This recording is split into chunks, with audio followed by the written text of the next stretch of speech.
том лесу, где мох как дым, где месяц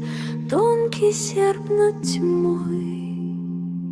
жила ведьма с сердцем ледяным, с колдовской немой бедой. Она слова плела в узор, вплетала ветер в рукава, и каждый шепот, каждый взор ей отвечали: